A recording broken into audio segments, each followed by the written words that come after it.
Hello, welcome to Trek Wars and Fantasy, and again I'm going to be reviewing Star Trek Picard. This time I've got a this time I've got a guest. I've had three guests on two different episodes. This time I've got a new guest, and this is Ed. So, Ed, can you Oh, introduce? I certainly can. Hello, I'm Ed. You've probably seen me on similar streams, especially the Hailing Frequencies stream, Star Trek Livingston, and also Star Trek Atlantis. But thanks very much, Ben, for having me on. It's great to talk about any sort of Star Trek, and especially Star Trek Picard. Yeah, and thank you for coming, and thank you for getting stopping my words getting tangled up and stepping in there. So thank you. Um, all the guests I've had so far, I've asked, how did you get into Star Trek? Presumably, how? Oh, what's this? 11th series, 12th series, give or take. Yes. Is this your first Star Trek, or have you? Did you get into it before?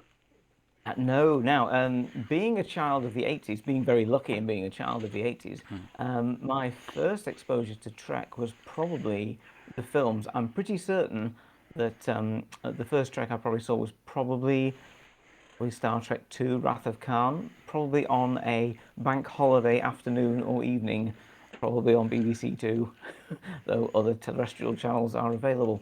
So I'm probably seeing the films over the course of the 80s, and then obviously when I sort of became a teenager, Next Generation was on telly, on like tea time on BBC Two Wednesday nights, and yeah, from there, and as I was older, I probably went back and started watching classic series. But yeah, now as and obviously at uni, I'll be picking up on Deep Space Nine and Voyager. But now, what a time to be a Trek fan! There's Oh, series of Trek popping up all over the place every week, something new, yeah. and especially Picard. I mean, as a being at the time I was getting into Trek and how Next Generation is kind of my Trek. Picard is my captain, so it's nice to see series now focusing on him in his dotage. Oh, definitely, definitely. Um, I'm gonna just give a warning out now. I have had a couple of problems with Ed's camera coming in and out. We haven't managed to resolve why that is because it still seems okay his end. I think the audio's all still working. Fingers crossed. So if if it isn't, this you won't hear this. If it's all good, you'll be here, and hopefully you'll just put up with the image fluctuating uh, a little bit. So I That's cool. apologise. I'll sit as still as possible so it won't interrupt the stream. Yeah, yeah, he's not frozen, honestly. So, um, shall we get into what we saw first? Hmm. We came into it being uh, what would have been Chateau Picard and Girardi and Picard trying to get hold of everybody just to check in, see how everybody is. Of course, at the time, couldn't get hold of them. Um, I'm not going to mention too much about that little second, but the next bit was Seven and Ruffy walking into the clinic that Rios was in. Now, I've got a question for you, Ed. I don't know if you know. Have you heard of this group that got mentioned called ICE, or used as ICE? Yeah, I think I've heard. I mean, obviously we're aware how Star Trek has always mirrored and commented on, made social commentary, even since the 1960s. But I thought it was interesting that they would choose post the Trump wall to make a very obvious connection between that and the problems of immigration that certainly states like California in America are facing at the moment. Yeah. It as we know that Trek is always political. Trek always makes social commentary, Mm. but it was nice to blend it in. Now, people will say, "Oh, it's very forced." It's not forced. It's part of if it's part of the story. Yeah, I Yeah, mean, yeah. Now, the main reason I ask you this, and I will add my public opinion on that in a minute, is because I have never heard of the group ICE. I thought it was a something specifically made for the show, and I was going, "Who is this group? I'm got wonder what this group is that's coming up." And it wasn't until after, and I was doing a bit of research, and I thought, I'm just going to Google that, see Mhm. what it is, and realised it was a real organisation Yeah, in America, yeah, um, to do with customs and what we would probably call customs and exiles, but probably have a bit more power and yeah. stuff They're than we do. quite comparable to our own border force, Yeah, probably in some ways. Though they probably have slightly more broad-reaching powers, and certainly yeah, powers of arrest and detention that probably go a bit further than we would allow. yeah. Which from a UK, I know, or I presume Ed, you're in the UK as well, aren't you? Yes, up in Yeah, Manchester here. yeah. I'm a bit further south, right down in the other corner. But yeah, we're both from Britain, and I'm guessing it seems weird from our perspective, some of these, but including the medical things and having to pay, and I'm not going to go too much down that rabbit hole because it's a rabbit hole. It's very long To and a down. minefield. Yeah, but haven't seen like the notes. I can remember pausing and going, uh, like reception or pay here or something like that, even though they weren't charging, was very odd. And you again have a very good point of it showing what's going on in the world. Um, this is going to come It, up again, so I'm going to probably have more to add about that yeah, in and a I minute. think to be fair, with 98% of Star Trek episodes, unless it's the token comedy one per series, you can put social commentary underlined at the top of any notes on any episode. Yeah, It's what it's always, and it allows so many writers mainly in the States to make their commentaries. And the whole point of it was that Roddenberry in the first place is if you did like procedural police show as a writer, the networks were basically going to throw back scripts that made any sort of social commentary on, this is just, this is unjust. But he thought if you built it around a science fiction show, then they wouldn't knock back his comments and yeah, his social commentary. yeah.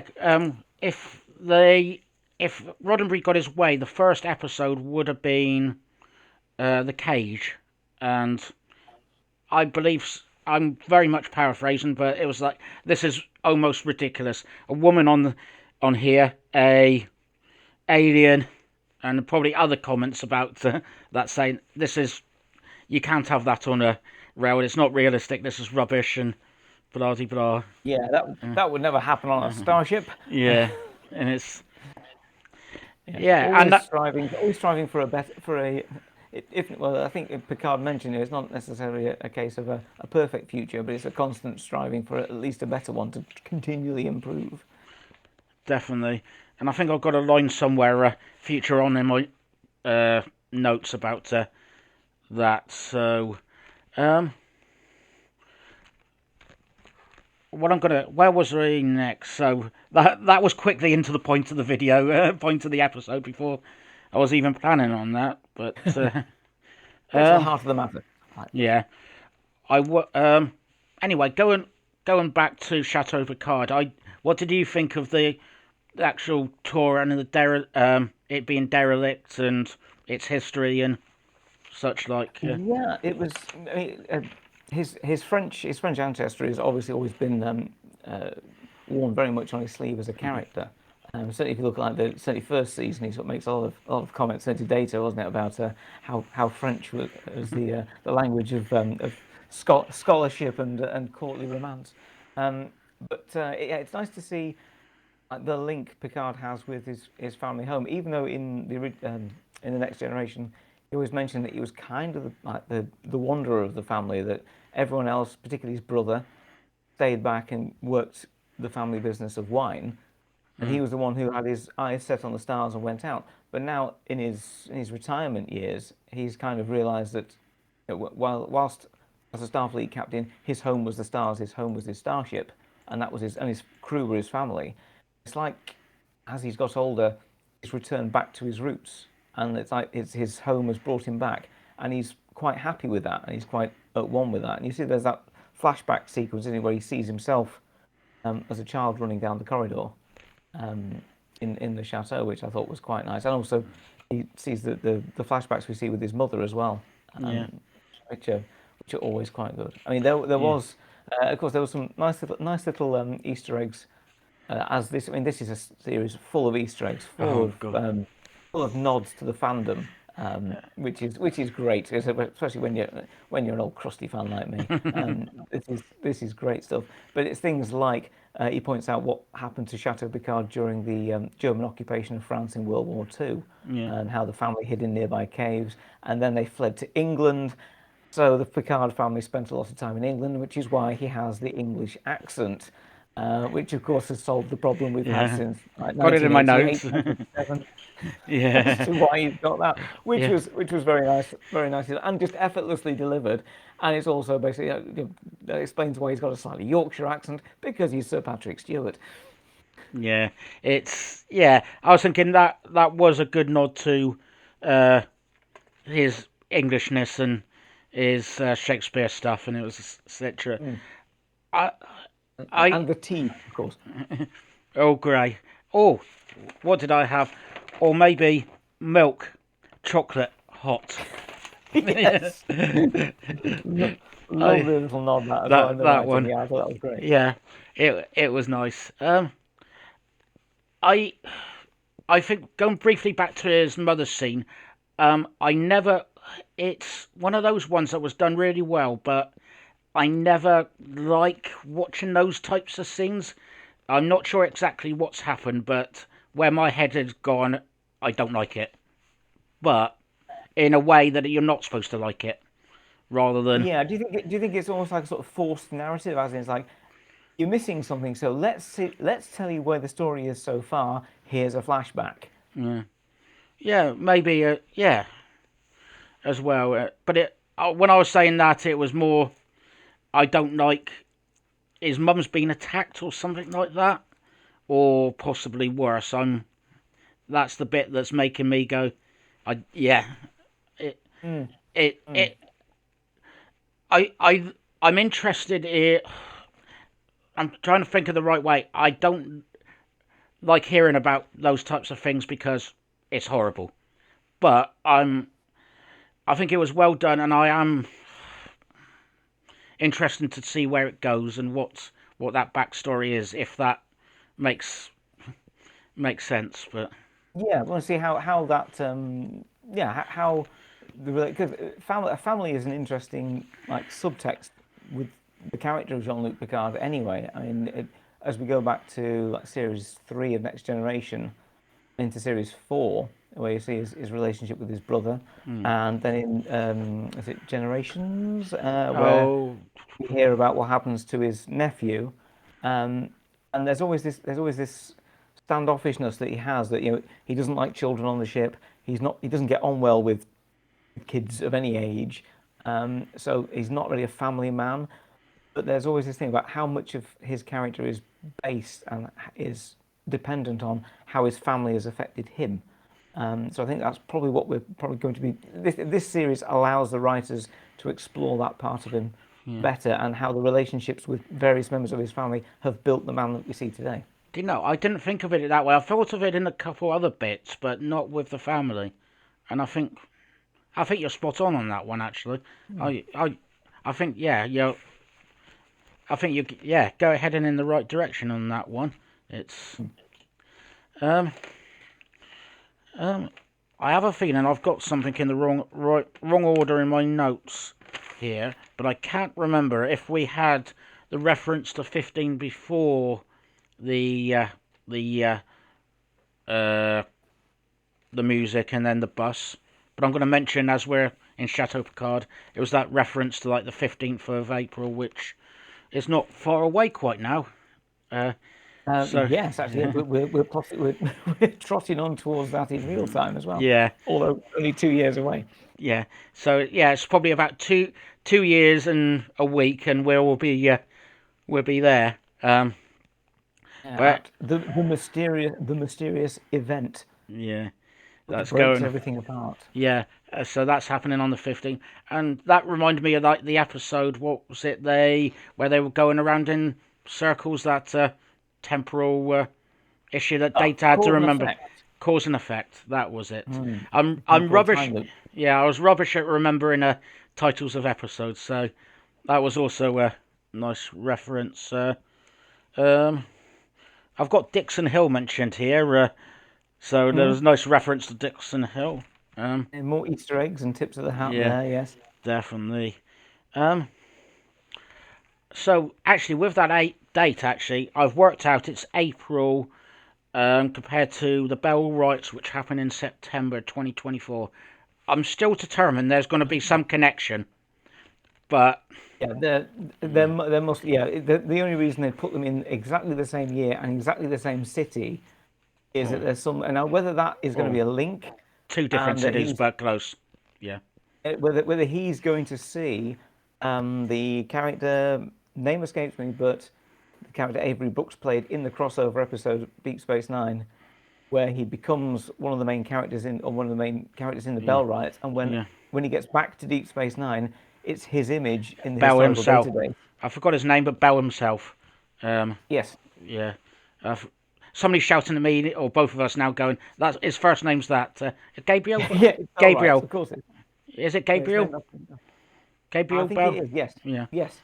yeah, Um, but yeah, so I wonder if we will see that as some sort of crossover, because that would be interesting for yeah, to again see Picard and Cisco essentially again, who yeah. we haven't really seen together since I think Ooh, the uh, opening for um, DS9 pilot of Deep Space Nine, Emissary. Yeah. emissary. Yeah.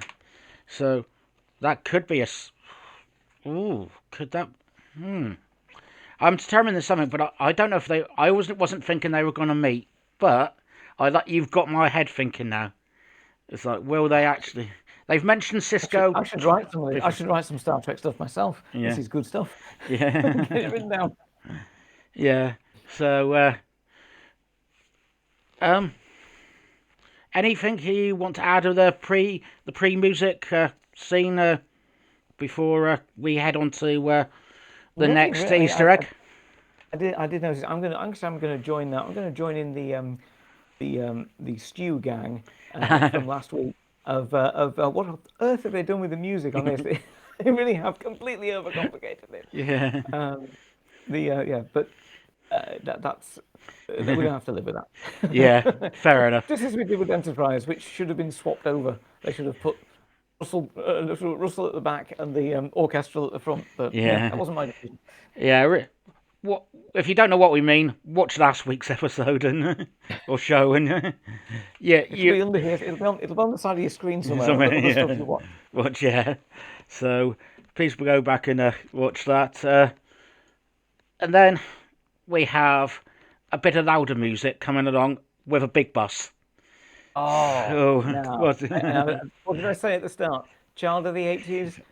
The film's got me into this. So yeah, actually seeing Thatcher there reprising his role as punk on bus Yeah, was was great. Even the same song, which of yeah, course he'd written for Star Trek 4, and the lines from Spock and Seven and Kirk were basically ex- exactly the same. And a very nice little nod when she sort of berated him for like, switch your music off. And he actually sort of like rubbed nervously yeah. at his neck, where Spock, 40 years beforehand, had pinched him into silence. Yeah. I'm going to be a bit probably be a bit controversial here, but originally when I first watched it, I went, "Oh God, no! This is going to be too in your face."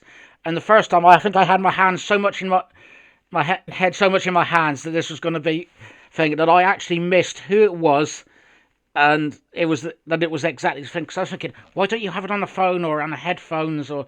And then when I rewatched it, it was just like actually, I get it. I Mm. like it now because yeah, I realised it was the same guy, Kirk R. Thatcher. Mm. Um, same music. Yeah, it was just like sod it. I get it now.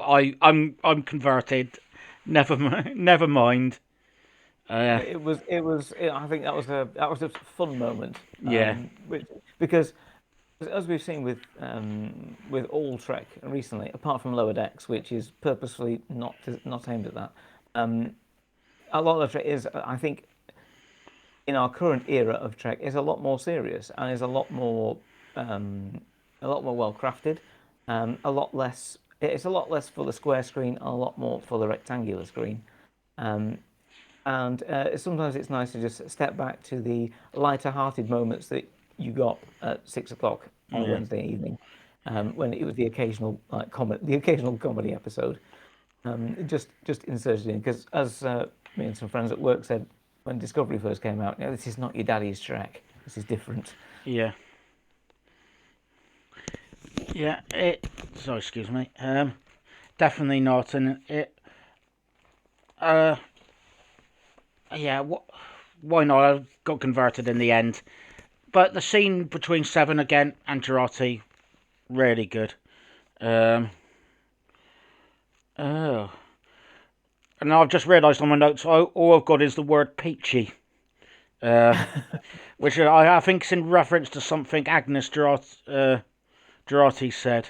Um, and I think I've made a note. Poor Agnes Girardi. Gren, it seems like gets the small scenes, but has the best scenes.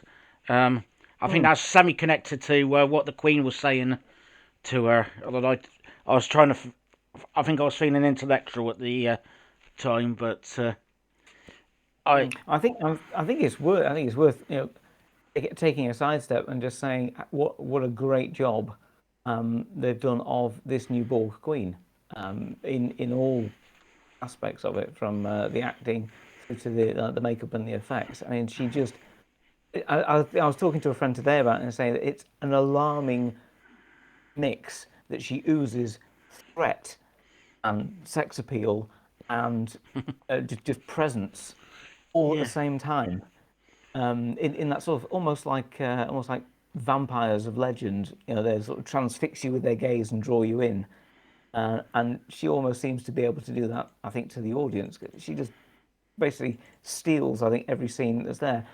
But again, um, Agnes being in the same scene with her, to basically stand up to her as basically as a character and as an actress and make it work so well, I think is testament to everyone performing that, yeah, how good they are. Those scenes are yeah. worth the price of admission just to see them Oh, work together. it. I. This goes on for a long time, and it's just like I like the ending. I think there is going to be a lot more with her and both of them together. I don't know if one of them's going to convert the other, or Girardi's going to want to use Porg stuff to create new create new life or new Mm. enhancements in robotics. I was trying not to go down there, but it's the same thing.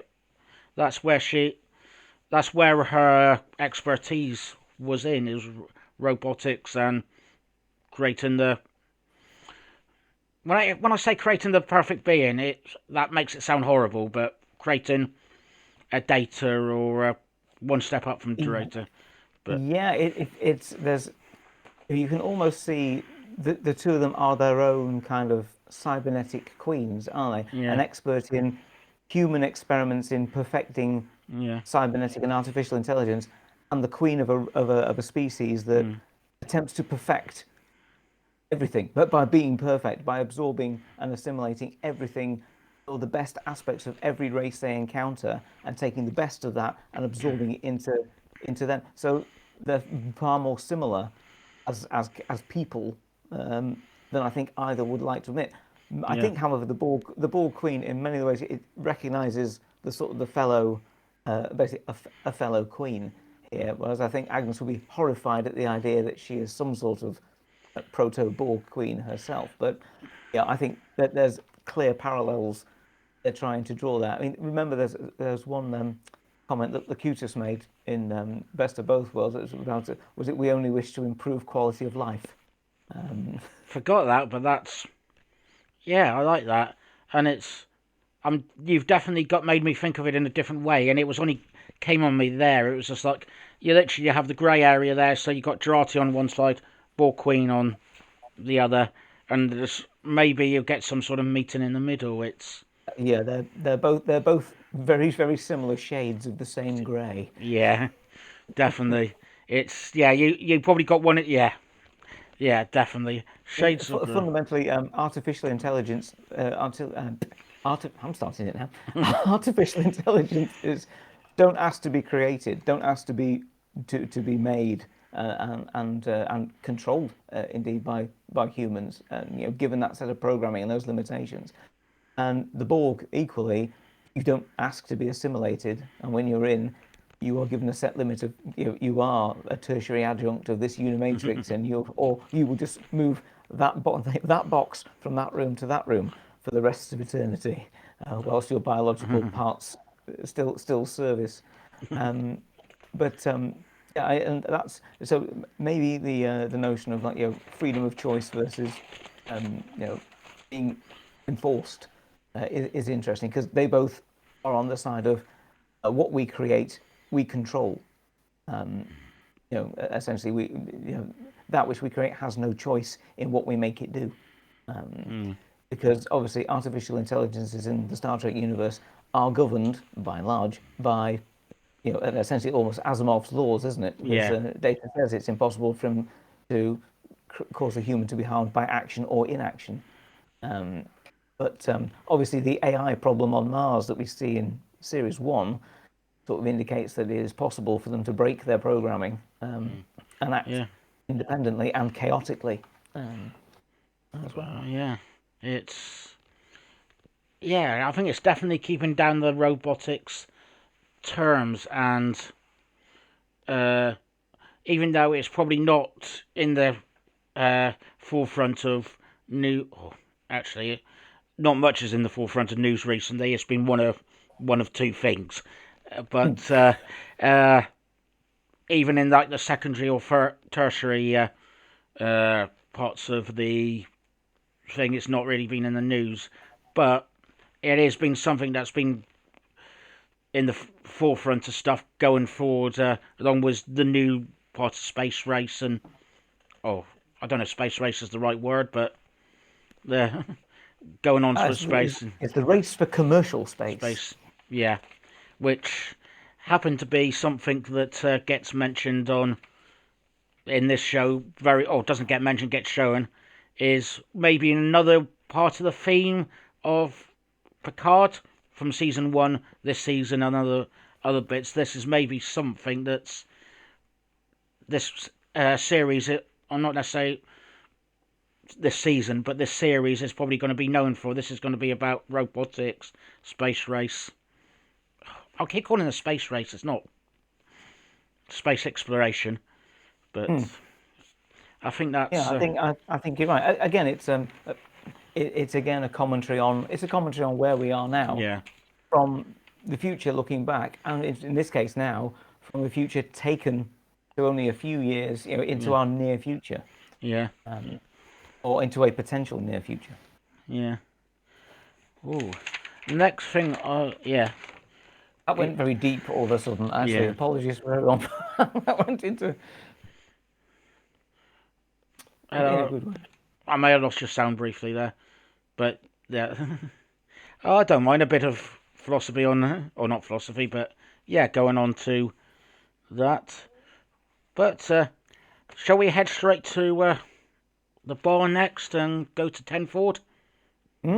Yes. Now Yeah. again another nice Easter egg here, and interesting in that we've already seen this particular character like reintroduced to us. Like in the first series of Picard, we saw Seven come back. Obviously, Picard come back. We saw Data and Hugh and other people. And in this series, obviously, we've seen Q return, and now, of course, we've already seen Guinan return in a previous episode. But now we see her as she should be at this point, or as as she's portrayed at this point, a younger Guinan, Yeah. but in her job of keeping an eye on us Yeah. from within. Yeah. This one semi through me. Oh, not. Yes, let's say semi through me. It was me going, which has been a discussion a lot on I've seen on Twitter as well, going, hang on, hasn't she met Picard? So like In the uh 19th century, time's 19, arrow. 1990 in 1999, 1899, and it was just Mm. like, hang on, what's going on here? Wouldn't she remember? Why is not? And then it was like, my brain. It took me a while, but my brain was just like, jumping. I'm like Janeway. My head gets. My head starts hurting. Temporal causality. We hate that. You do Yeah, not want a session with temporal investigations investigations. turning up. Oh, definitely not. And it's just like, it was one of those ones trying to work out what it is, but because they go in a new universe, they skipped everywhere. But again, Yeah, I did see that. Again, a similar discussion online, and someone said, "Well, is it the events of Time Zero Part One and Two essentially the resolution of that story cancelled out that particular timeline and reset everything as it was before, which meant that at that point they hadn't travelled back. So Guinan had been on Earth, masquerading as Lady Guinan or Miss Guinan, basically hiding from her father for reasons unknown, um, and obviously was clearly was still there nearly 100 years yeah, later, yeah, or just over 100 years later, yeah, but had been tasked to do something more specific, as in working for the Watcher, yeah. the titular Watcher of the episode title. Yeah, so you think she is being honest that she's not the official Watcher? Because that's what I'm Yeah, thinking. yeah. Yeah, And she's always said, and she said throughout Next Generation, she's a listener, yeah, and that's very different. I mean, watching is spying, listening is absorbing, yeah, um, and that's why a bar is an ideal cover for that. No matter which century you're in, she can listen what's happening, what the problems are, because they'll be brought to her. You don't need she doesn't need to go out and find them. She needs to stay where she is and let them all come to her. yeah. I did like the the temporal sickness, that when Oh, something goes wrong in the timeline, Elorians are sick, yeah, physically sick. yeah, it, Now, of course, we didn't see that in yesterday's Enterprise when the timeline was split. Um, but at the same time, she only says, something's not right, and I yeah, can feel it, and I know it's not right. Now, yeah, whether or not she's been sick in the meantime, it just isn't on camera. It works for yeah, me. yeah. It's one of me going. It's like, oh, why are they putting that in? Oh, it doesn't matter. It's the same thing. It's another way of putting it, and it's just like, yeah, it's Yeah, again, it just emphasize, and maybe to people who haven't seen all of or have got only a passing reference to Next Generation, that Elorians do have a perception of time and timeline which goes beyond our own comprehension. So yeah, if the timeline isn't as it should be, for whoever determines what is right and wrong with that, presumably the Time Lords. Once that's if that's gone the wrong way, Elorians know it, as in they can yeah, feel it in their water. They're physically sick. They get an itch behind their ear, whatever it is. It, yeah, it might differ with the Elorians. They might have yeah, might have like an appendix scar that itches terribly when the timeline's yeah. broken. And it's I was just thinking, I'm sure this is the second episode in a row somebody's mentioned Doctor Who. I think I did. Funny that Yeah, in a it's in a sci-fi discussion. yeah. Uh, was my title my name? It's usually another sci-fi franchise, but this time it's been Doctor Who. I nearly skipped onto the end, but I think I've got one, two, probably 2.5 pages more of notes. So I'm thinking probably won't get to the end quite yet. Uh, but We continue along. because yeah, we've oh missed a couple of big things, but That's Transco. Okay. Oh, and I've got to hear. So like, Borg Queen's got an evil smile. It was this like reaction to Jurati, changing the subject back to the Queen and Jurati. The thing is, the problem is this has been so many back and forths. We probably should have done this structured different. That we talked about so like the Borg and Jurati, then probably uh, Raffi and Seven, and then Well, this is quite like the structure of these episodes at the moment because they've broken the story into little pods. So it's almost like reading a comic book. So if you're not particularly bothered about one particular story for a while, well, it doesn't matter because another bit that you're more interested in will pop back in a few minutes and then it'll go into something else. And yeah, it does keep switching between the three. It's not sort of focusing on just the gang running around, but it's kind of a tip of the hat to things like Star Trek 4 because that was the same. You had Kirk and Spock and oh, Uhura and Chekhov and Scotty and McCoy, and they were split up doing their different things in that particular time frame in order to complete the mission. So it seems like it must be some sort of Starfleet training. When in a temporal causality problem, or when if you've accidentally travelled through time, split the party. yeah, cause as much butterfly effects as possible. Yeah, this is not going to, they clearly don't encourage any role-playing games at Starfleet Academy because if they did, all the graduates would be like, "We're not Not splitting up. splitting the We're all party. staying together. Yeah. Never split the party." That was yeah. It's yeah. Cause maximum chaos. Um, let's. Ooh, I'm gonna quickly. We've briefly mentioned this before, but we could get Rios in the uh uh what do you call it? Was it Detention center? Yeah, Pardon? detention facility is But probably yeah, the best, yeah, the best description. Yeah. yeah. Um, yeah. I know there is history with this in real world.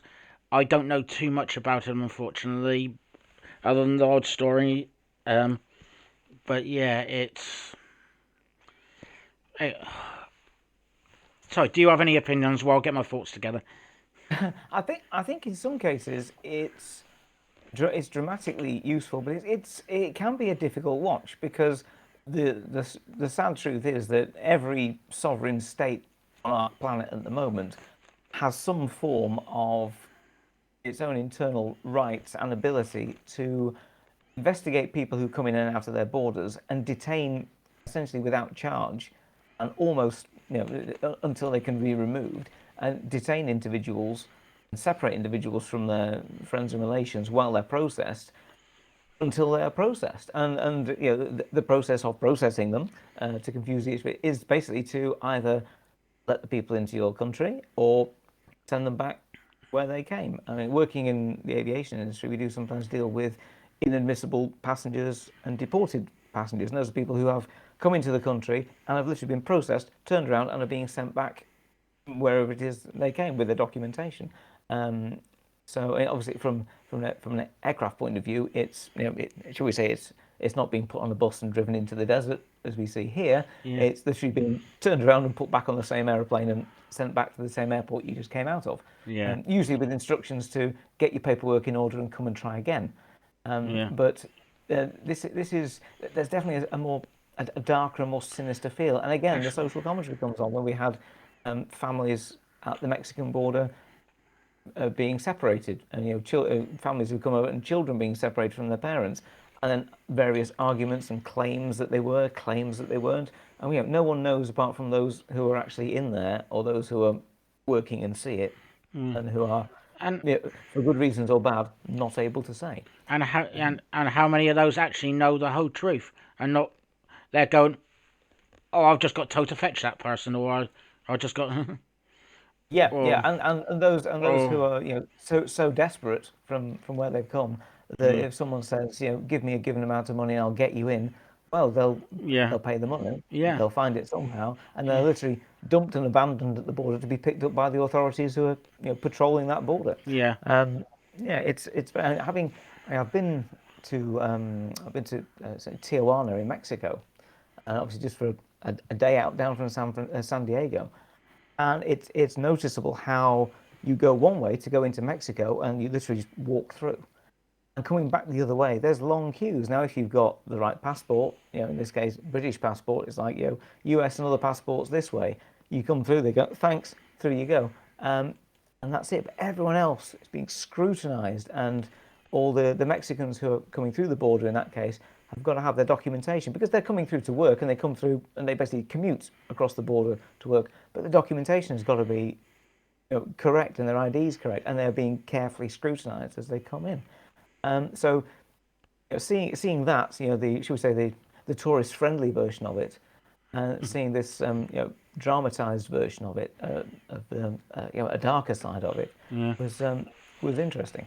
yeah, and I, yeah, very interesting, and yeah, it's that side of it I haven't seen because being in the UK, but we have our own thing which I has always been in the news, and we've got discussions of with for anybody who's watching this in the future.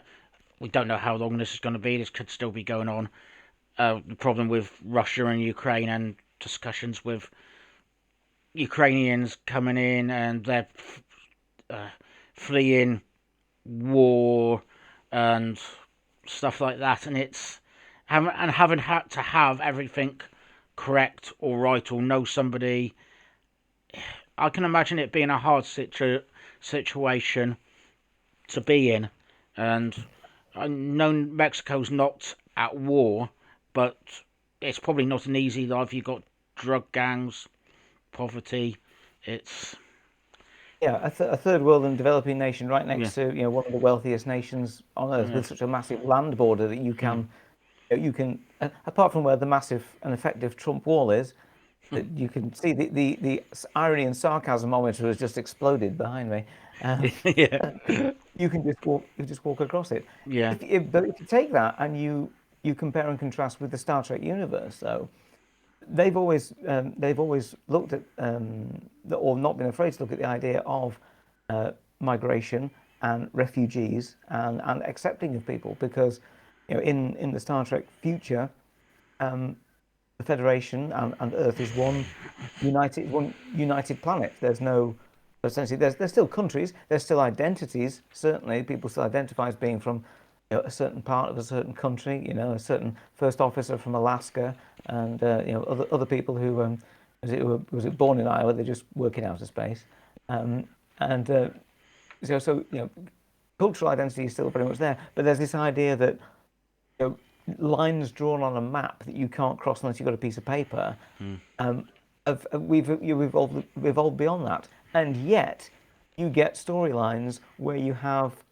the same thing coming back, like the Cardassian occupation of Bajor, and then the redrawing of the map after the Cardassian War ends, with humans and Cardassian settlers being found on the wrong side of a line that somebody else in a position of yes, power has drawn. yeah, And that's why you get problems with the Marquis and other things such as the Elorians, for example. We've spoken about Guinan already, mm, but in the films, Elorians are portrayed as a refugee species fleeing from the Borg, and that's why they're on those ships, and why Enterprise B has to go to the rescue, and why the power nexus hits them, and why Kirk vanishes. So the story and the dramatic power of refugees and immigration issues is replete in Star Trek, and we're seeing it again in Picard as a great dramatic device. It's just that it happens to be again Star Trek commenting on political events now. Star Trek as social commentary. Let's just write it across the top. yeah. It is, and it. Last episode, uh, Stu picked it up and I mentioned, and it was like these things. It's like social commentary never happens in Star Trek, and it's like the first thing I did was put my hands in my head. It's like it does, it definitely does. It, It's every episode. There's something. There's yeah. something. Um, Thinking about um, uh, Rios being on those bus and where it's, I am getting a sneaky suspicion that this is not just being driven back to be chucked out the country. they there's two things I picked up on. One was them going to a sanctuary district or something that they were mentioning, which Hmm. again goes back to the Deep Space Nine Bell Yep, takes us Riots links into the Bell episode. Riots. Yeah, Riots, which okay, it may not be exactly the same as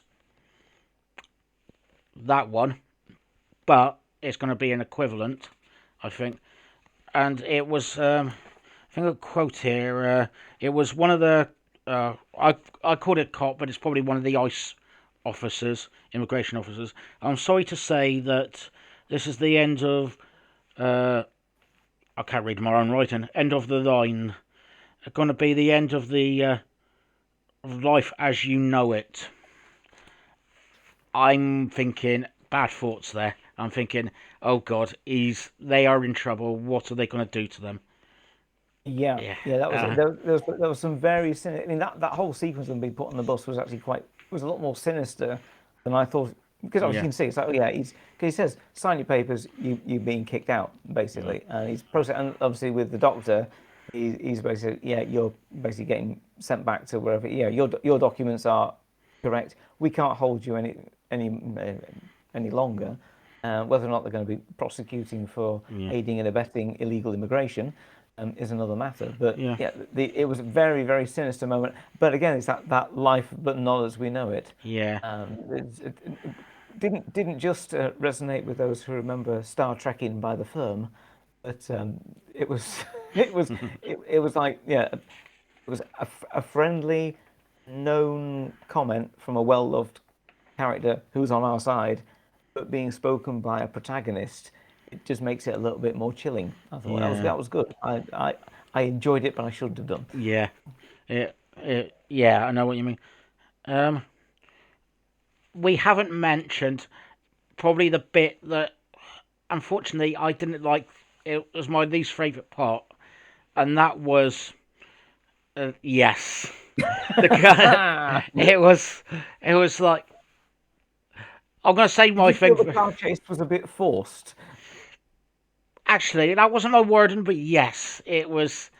I think they were just having a car chase because that's what happens in films and TVs and Fast and Yeah, Furious and whatever. yeah. Eh, I again, It's okay. It's always fun to put futuristic characters in charge of things, or any historical an ahistorical character in charge of something they shouldn't be. I and that's mean, my next problem. classic. Yeah, classically, um, from the seminal time travel classic Biggles' Adventures in Time. Um, do you want to be a So hero? yeah, Is the bit where he tries to fly the helicopter. He says, "Can you even fly this? If you can fly a sock with camel, you can fly anything." Um, which I was almost willing Seven to say something like, "If you can fly an Intrepid class starship, you can fly anything." yeah, Go on, Seven, you can say it. yeah. It's it. Yeah, I know America's cars are all. Most of them are automatic, which we don't have in Britain. And it's like I'm thinking for a long while. I'll keep going. Why aren't they stalling it? What? I think it's stick shift in America they call it or something like that. Yeah, yeah. And it's Manual is stick shift. yeah. Um, and it was just like how. And it was like, but even so, it's like I've seen this um in so many episodes. At least one TOS episode. I've seen this in an Enterprise episode. I've seen this with Tom Paris and Tuvok, and it was just like, okay, you've done this before. Yeah, it, People from the 23rd century onwards absolutely know how to drive an automobile. oh, It's you don't forget that. It's like if you see like Kirk and Picard who go riding horses. Well, humans haven't forgotten how to ride a horse in the past.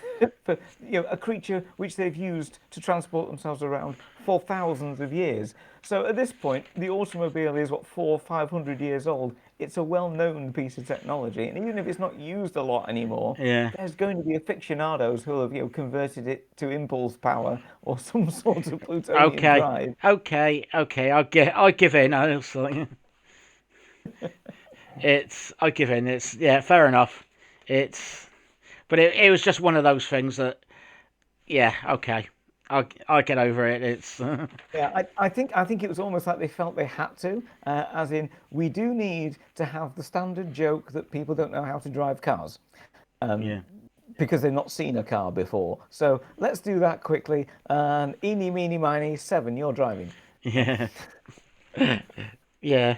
It's but actually, yeah. One last thing was that on my slight rant about that is when they beam them out of the car, and it would have been a good comedy moment actually, in my opinion, if they actually done it instead of them beaming out the car and landing on their feet standing up. They just like fell down sitting in the car. Wonder Woman in her invisible jet. Yeah, it's like Slumps falling down, down. Yeah. bang. Um, but that side, let's calm back down. I'll get over that one of these days. Um, Yeah, see, that's a missed opportunity because again, they got a great deal of drama by getting Rios to beam in halfway up a fire escape and basically chin himself and knock yeah, himself unconscious on the curb. yeah, I don't know why they didn't do it there. That would have been a good moment in my opinion. But it's uh oh, before we get, I'm thinking, have I missed something before we get to the end? Please interject if you think I have, and which I probably Well, have. I think it is worth mentioning. This is one of the shorter episodes that they've done for Picard. It really is. Oh, it did seem It's very something short. like 35, 40, not even 40 minutes. I don't think Oh, on the timeline I was watching. I did because it was cracking on, and I was thinking, oh, we're doing. And I think I looked down at the timer and thought, cracking, we're over halfway through here. Um, I thought, yeah, they were. I think the pacing of it was fairly quick. It's like they were trying to push the story on, or they thought that by episode 4, we need to be getting to some point here.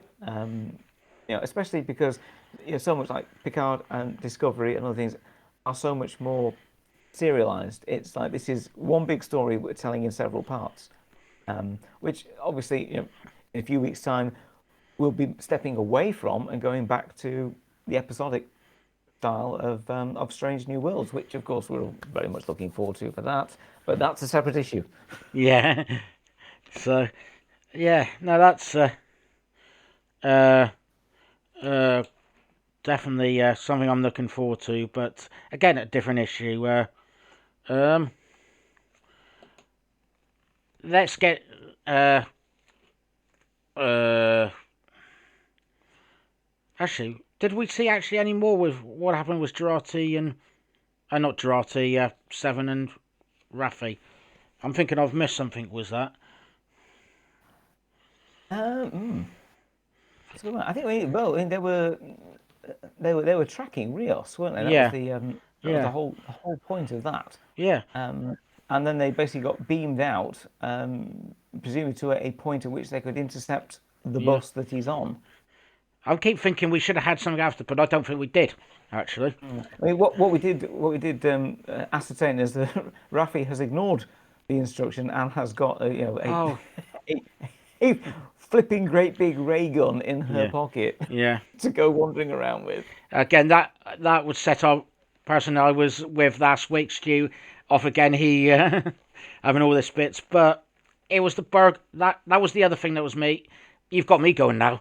Is them breaking into a. It's not even a compound. The police car park with all the police cars and everybody, and it was just like, oh yeah. Anyway, never mind. I'm not. I'm gonna get into being like a hater. I don't want to be a hater because I love my Trek, and but yeah, Yes, exactly. I think Ben, like me, like myself, and like Stu as well. It's like yeah. all Trek is good Trek, and even bad Trek is still Trek, so it's Yeah, still good. good. Yeah, definitely. Um, anyway, let's get on to the final bits. Um, I've got Borg Queen upset. Oh, the Borg Queen upset with Girardi for putting out stopping her access after a while. Loved it. Um, um, the, getting back onto a bit of Guinan and then her taking uh, Jean Luc to the Watcher, and it was just like she knew his name, and it was just like there's something here that reminds me of him. Whether the Watcher has told her, uh, who knows? Or she just memorizes that name somehow because of her powers. But it was just like um, that scene when they met that girl was. It got more creepy and more creepy as it went on, and it was Yeah, just like, I think straight away when I saw that, I thought it's like it's not the girl, it's the yeah, it's speaking through the girl. yeah, That was my gut feeling straight away. yeah, Um, Again, the fact she knows his name, um, yeah, maybe speaking, but I think the Watcher has again just a perception outside the time frame. So knows, hang on, you are not supposed to be here at the moment. mm, But not only do I know that you're not supposed to be here, I know who you are because I know where it is you're supposed to be. Um, mm, if that sort of makes sense. yeah, But it was when she was passing, and every time he passed a new person, basically her presence passed, yeah, basically bounced amongst people. This is someone I'm just controlling. Um, in the meantime, yeah, I mean, essentially, even though we saw the final person that they jumped into, and she turned, and it was his the face of his Romulan housekeeper, yeah, but not a Romulan. Um, yeah. so of course, That's still is it Orla Brady, I think, is the actress oh who very well played her. Um, and then they sort of vanish. yeah. That was like Um, that's got me very curious. This whole ending part has made me so fascinated and so curious. It's like, hang on, I've got more questions than I started with. Yes. Come on, Well, that's great. That's great. And yeah, as a historian by training, you should by the end of any discussion, you should have more questions than you have answers to. yeah, That's what I was always told. ah, Um, what was interesting, and I saw a few discussions online about this, and it got me thinking back to it as well. Is the character from the original series of Gary Seven, who was a watcher and was assigned to Earth as that. Now, whether or not this is going to go into that, because those Watchers were humans who'd been basically taken and enhanced, but essentially were still humans, but then mm, set back to watch and supervise humanity. In that case, I believe it was to stop us nuking ourselves in the 60s. yeah, Which apparently we're all still here. They did a cracking job. Let's yeah, hope that there's a watcher floating about yeah. now. the yeah, but again, I think that's why he sees her, and she's quite no ears, no ridges. She's quite clearly a human. Now, if that's actually her and not just another body she's controlling, is that a watcher along the lines of the Garys and Gary Seven and Mm. and those types? Yeah, Um, it's a thought. it, it, We'll not. it's a thought that got mentioned again last week, and it was just like I had never thought about it. And the more I hear this now, and the more I'm going, "Ooh, maybe, maybe." Um, but my theory um, was it. I'm starting to think the Q are actually the Watchers because it sounded like Guinan was describing the Q, and when they were at that bench, and I was thinking, is this it? Like her line for her hatred towards John Delancey's Q? Hmm. Um, this is through this because she didn't like that kid because I said honestly she will kick you in the teeth or the ears or whatever. It she said I can't remember, but it was I mean, we didn't see the famous defensive manner in which any Elorian can keep a Q at bay, yeah um, which apparently works. But it's interesting how in Q who Q describes Gaia as like she's false, she's a trickster, and she just spins it around and says no, that's you. Um, there's always been that kind of thing with Q that he is the Q and also Q, mm, the individual, because they have maybe no sense of individuality along those lines. But yeah, as a Q, he's the one who gets into trouble the most. He's binned off and made mortal something that he did. He inadvertently starts the Q Civil War and causes all sorts of hassle with Janeway. So whether it's not that the Q are the Watchers and that he's getting in the way, or he's an additional Watcher, or he's just a rogue Q who has decided to take it further. Is he some sort of Inquisitor that he's been particularly tasked with testing humanity, and Jean-Luc is the example that he's taken, and he's following him. Yeah. And he says the trial never ends. Yeah. But I mean that the trial must still be with the one person. Yeah. And maybe they I think it got referenced that they keep looking after certain people in history. Maybe this is Q's actual job, was to look after this person in history. It's Oh, well, he's assigned to the Picards, because obviously he's following that particular other Picard who we see in one of the final scenes. I was wondering Just who looking down. that was. Now, in a previous episode, remember, Picard had mentioned about one of his own relatives who'd been instrumental in some of the first explorations of the solar system. And Q's newspaper says about there's a mission going soon Yes. to explore that, and he has the patch on his attire of Europa, like a mission Yeah. patch, Yeah. which presumably is the mission she's on. Oh, I was wondering who she was, and I didn't So put yeah, that with that. she is one of Picard's ancestors essentially. Do you know? I did not put that together. I was wondering what he was watching her, and oh, in that case, And now, apparently, I think as the character, she's Renee Picard. But if you remember, there is another Renee Picard who is his nephew. So again, it's like the names rattle down through the generations. ah, I Obviously, male or female spelling of the French, but French. still very, very French. It's always Jean-Luc's and Renee's. It's yeah. Oh, well, I'd be damned. Learned something new. I just didn't put that together somehow. I was going, who's this odd woman that he? Oh, well, that's why. And this series has been great, and they've all been great. They're always worth a rewatch, and I do like ones where you pick up more little threads. You watch it again and go, yes, Yeah. didn't see that first time. Yeah. Part of it's sort of thing that when you watch some of the older series again and again, you know some of the script by heart. You know what's coming next, and you can be doing the washing up while it's on and know what's coming Yeah. next. No. But of course, we're seeing this series for the first time in some ways, like we forgot we saw in the 80s and the 90s, Yeah. those episodes for the first time. But these are written differently. These are written a lot more deeply, and because it's a big overarching storyline. It's not just here's a 45-minute story, and at the end of it, we'll find out what happens, and we'll zoom off into the star set, ready for next week's episode. Yeah, it's there's a lot more to it, and I think that's why it is worth going back and watching. But if all the little details like that, though we're not sure why that didn't work this time. I'm glad you mentioned that on the end. I'm curious about that as well, and I'm thinking about time. That's what I was just looking at the minute. Is my clock's behind my screen, which is not very good. As we've been going on for longer than the episode, and It's true. It was a short episode.